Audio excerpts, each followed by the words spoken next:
अगर आज रात जंगल में किसी औरत की हंसी सुनाई दे तो भागना मत, क्योंकि जो भागता है वो कभी वापस नहीं आता।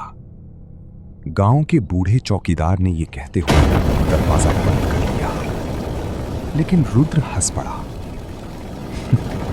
ये सब लोगों को डराने की कहानी है। काली अमावस की रात थी। आसमान पूरी तरह काला था। न चांद न तारे, सिर्फ अंधेरा।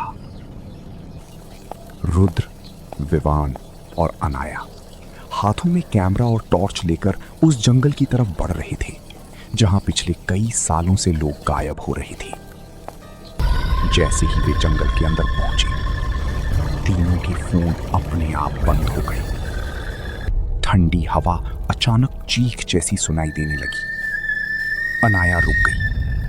उसका चेहरा डर से सफेद पड़ चुका था। तुम लोगों ने सुना? दूर अंधेरे में किसी औरत के पायल की आवाज गूंज रही थी। जाओ, जाओ, जाओ।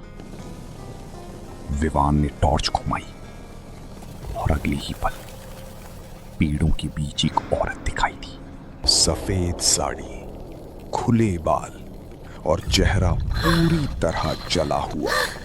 वो धीरे धीरे उनकी तरफ मुस्कुराने लगी। तभी रुद्र के कैमरे में अपने आप रिकॉर्डिंग शुरू हो गई और स्क्रीन पर लिखा आया, तीनों मरने आ चुके हैं। तीनों के चेहरे डर से जम चुके थे, लेकिन अगले ही पल वो औरत अचानक गायब हो गई।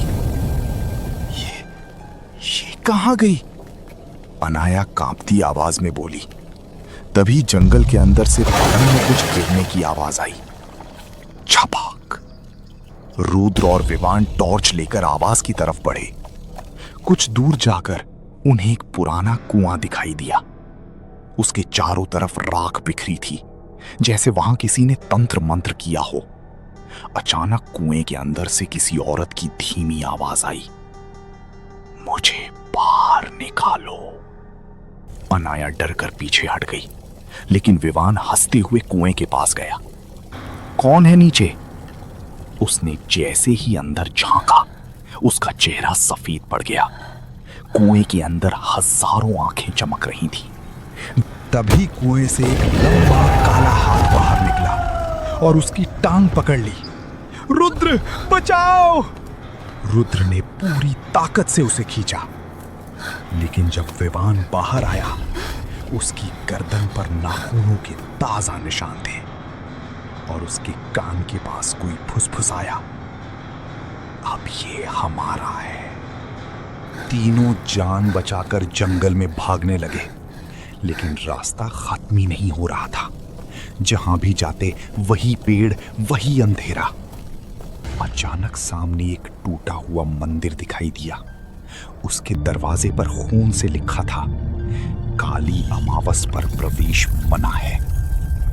पीछे से फिर पायल की आवाज आने लगी, छम छम छम। डरकर तीनों मंदिर के अंदर घुस गए। अंदर सन्नाटा था। बीच में एक विशाल काली मूर्ति रखी थी, जिसकी आंखों से काला पानी बह रहा था। अनाया ने दीवारों पर बनी तस्वीरें देखी और उसकी सांसें रुक गईं। उन तस्वीरों में 3 लोग बने थे, बिल्कुल उनकी तरह, रुद्र, विवान और अनाया। तभी मंदिर का दरवाजा अपने आप बंद हो गया और अंधेरे में एक बूढ़ी आवाज गूंजी, 20 साल बाद बलि पूरी होने वाली है। अचानक मूर्ति के पीछे से एक बूढ़ा पुजारी बाहर आया, लेकिन उसकी आंखें नहीं थीं। उनकी जगह सिर्फ काला। पुजारी धीमी आवाज में बोला, आज रात वो वापस आएगी। रुद्र ने पूछा, कौन? पुजारी कांपने लगा, वही औरत जिसे गांव वालों ने जिंदा कुएं में फेंक दिया था। अचानक विवान जोर जोर से हंसने लगा। उसकी हंसी इंसानों जैसी नहीं थी। अनाया डर गई। विवान? विवान ने धीरे धीरे अपना सिर घुमाया। उसकी आंखें पूरी काली हो चुकी थीं। तभी उसने अपनी उंगलियों से मंदिर की दीवार पर लिखना शुरू किया, 3 में से 1 मर चुका है। रुद्र घबरा गया, तू ये क्या कर रहा है?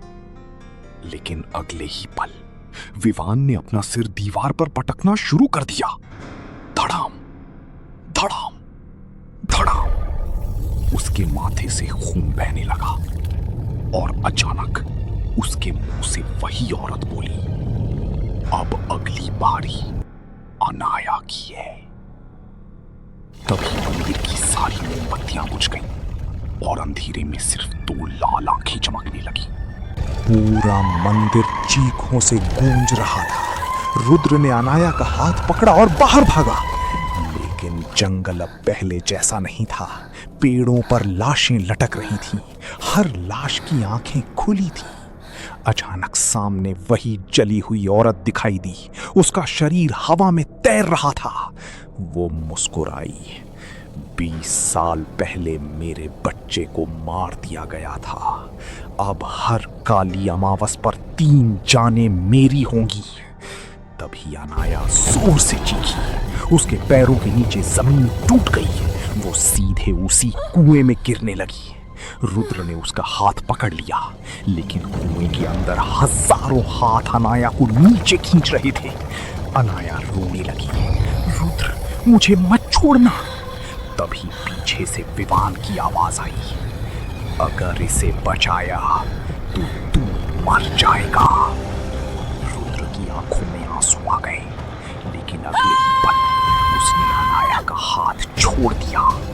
अनाया की चीख पूरे जंगल में गूंज उठी और अचानक सब शांत हो गया। सुबह गांव वालों को जंगल के बाहर सिर्फ रुद्र मिला।